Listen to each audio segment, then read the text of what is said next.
محترم ناظرین، میں آپ کو اپنے channel history T V S پہ خوش آمدید کہتا ہوں۔ دوستوں، آج ہم بات کریں گے خالق کائنات کی ایک ایسی مخلوق کے بارے میں کہ جس کا نظام حیات انتہائی حیرت انگیز ہے۔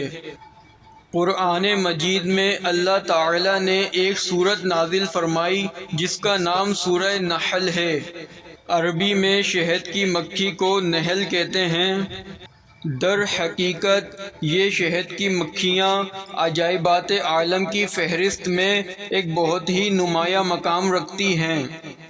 اس مکھی کے گھروں یعنی چھتوں کا ڈسپلن اور نظام عمل اتنا منظم اور باقاعدہ ہے گویا ایک ترقی یافتہ ملک کا نظام سلطنت ہے جو پورے نظام و انتظام کے ساتھ نظم مملکت چلا رہا ہے، جس میں کوئی خلل اور فساد رونما نہیں ہوتا۔ ہزاروں بلکہ لاکھوں کی تعداد میں یہ مکھیاں اس طرح رہتی ہیں کہ ان کا ایک بادشاہ ہوتا ہے جو جسم اور قد میں تمام مکھیوں سے بڑا ہوتا ہے۔ تمام مکھیاں اسی کی قیادت میں سفر اور قیام کرتی ہیں۔ اس بادشاہ کو یعصوب کہتے ہیں۔ ان کا بادشاہ یعصوب ان مکھیوں کے لیے تقسیم کار کرتا ہے اور سب کو اپنی اپنی ڈیوٹیوں پر لگا کر کام کراتا ہے۔ چنانچہ کچھ مکھیاں مکان بناتی ہیں جو سوراخوں کی شکل میں ہوتا ہے۔ یہ مکھیاں ان سوراخوں کو اتنی خوبصورتی اور یکسانیت کے ساتھ مزدس شکل کا بناتی ہیں کہ گویا کسی ماہر انجینئر نے پرکار کی مدد سے ان سوراخوں کو بنایا ہے۔ سب کی شکل بالکل یکساں اور ایک جیسی، سب کی لمبائی، چوڑائی اور گہرائی بالکل برابر ہوتی ہے۔ کچھ مکھیاں اپنے بادشاہ یعصوب کے حکم سے انڈے بچے پیدا کرنے کا کام انجام دیتی ہیں۔ کچھ شہد تیار کرتی ہیں، کچھ موم بناتی ہیں، کچھ پانی لاتی ہیں، کچھ پہرا دیتی رہتی ہیں۔ مجال نہیں کہ کوئی دوسری مکھی ان کے گھر میں داخل ہو سکے۔ یہ مکھیاں پھلوں، پھولوں وغیرہ کا رس چوس چوس کر لاتی ہیں اور شہد کے خزانے میں جمع کرتی رہتی ہیں اور پھلوں، پھولوں کی تلاش میں جنگلوں اور میدانوں میں سینکڑوں میل الگ الگ دور دور تک چلی جاتی ہیں، مگر یہ اپنے چھتوں کو نہیں بھولتی اور بلا تکلف کسی تلاش کے سیدھے سینکڑوں میل کی دوری سے اپنے چھتوں میں پہنچ جاتی ہیں۔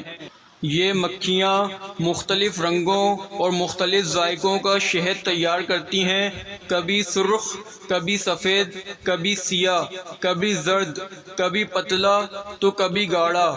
مختلف موسموں میں اور مختلف پھلوں پھولوں کی بدولت شہد کے مختلف رنگ اور ذائقے بدلتے رہتے ہیں۔ یہ اپنے چھتے کبھی درختوں پر، کبھی پہاڑوں پر، کبھی گھروں میں، کبھی دیواروں کے سوراخوں میں، کبھی زمین کے اندر بنایا کرتی ہیں اور ہر جگہ یکساں ڈسپلن اور نظام کے ساتھ ان کا کارخانہ چلتا رہتا ہے۔ نافرمان اور باغی مکھیوں کو ان کا بادشاہ یعصوب مناسب سزائیں بھی دیتا ہے، یہاں تک کہ بعضوں کو قتل بھی کرا دیتا ہے اور سب کو اپنے کنٹرول میں رکھتا ہے۔ کبھی کوئی شہد کی مکھی کسی نجاست پر نہیں بیٹھ سکتی اور اگر کوئی کبھی بیٹھ جائے تو ان کا بادشاہ یعصوب اس کو سخت سزا دے کر چھتے سے نکال دیتا ہے۔ قرآن مجید نے اس شہد کی مکھیوں کے مسائل کا خطبہ پڑھتے ہوئے ارشاد فرمایا کہ ترجمہ: اور تمہارے رب نے شہد کی مکھی کو الہام کیا کہ پہاڑوں میں گھر بنا اور درختوں میں اور چھتوں میں، پھر ہر قسم کے پھل میں سے کھا اور اپنے رب کی راہیں چل کہ تیرے لیے نرم و آسان ہے۔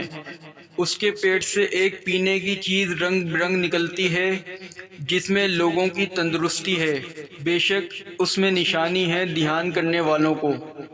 اللہ تعالی نے شہد کو تمام بیماریوں کے لیے شفا فرمایا ہے، چنانچہ بعض امراض میں تنہا شہد سے شفا حاصل ہوتی ہے اور بعض امراض میں شہد کے ساتھ دوسری دواؤں کو ملا کر بیماریوں کا علاج کرتے ہیں۔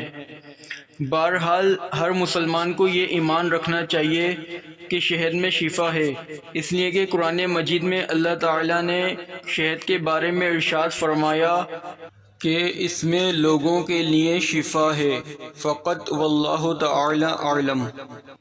اگر آپ کو ہماری یہ ویڈیو پسند آئی تو اسے لائک کریں، شیئر کریں اور سبسکرائب کریں۔